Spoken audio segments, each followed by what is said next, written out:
Isang historic opportunity ang nangyaring pagpupulong ng Israel at Lebanon na ginanap sa Washington. Yan ang pahayag ni State Secretary Marco Rubio kasabay ng pag-asang makauusad na ang dalawang partido. Laurel Montajes para sa balita. Humarap si U.S. Secretary of State Marco Rubio sa simula ng pulong ni Israeli Ambassador to the U.S. Yechiel Leiter at Lebanese Ambassador Nada Hamadi Mouawad sa Washington. Hudyat na nais ng Washington na magkaroon ng progreso ang pag-uusap ng dalawang bansa.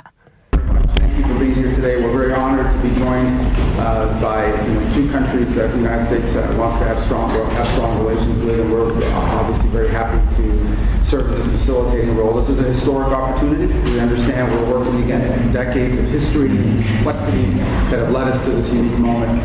And the opportunity here, I know some of you are shouting questions about ceasefires. This is a lot more than just about that. Kasama sa nasabing mga pag-uusap, sina State Department Counselor Michael Needham, U.S. Ambassador to the UN, Mike Waltz, at U.S. Ambassador to Lebanon, Michelle Issa. Nagkita ang mga kinatawan ng Israel at Lebanon sa Washington sa harap ng pagpapaigting ng Israel sa laban nito kontra Hezbollah. Kasabay ng hakbang diplomatiko, kondisyon ng Israel na magbabang armas ang militanteng grupo.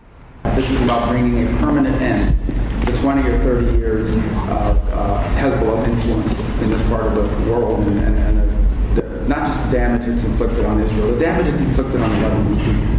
We have to remember the Lebanese people are victims of Hezbollah. Ang pag-uusap ay sa harap ng kritikal na yugto sa krisis sa gitnang silangan, nasa kalahati ng 2 linggong ceasefire sa pagitan ng US, Israel at Iran.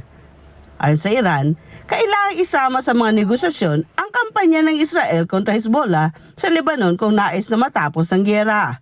Gayunman, ayon kay Rubio, biktima ng Iran ang mamamayan ng Lebanon kung kaya't dapat tapusin na niya ang mga pag-atake ng Tehran. Ang naganap na pag-uusap sa Washington ay isang hindi pangkaraniwang tagpo sa pagitan ng kinatawan ng mga gobyerno na matagal nang naglalaban mula pa noong 1948. Laurel Montajes, Net25 Americas, para sa Mata Naghila International. Trusted, connected, on point.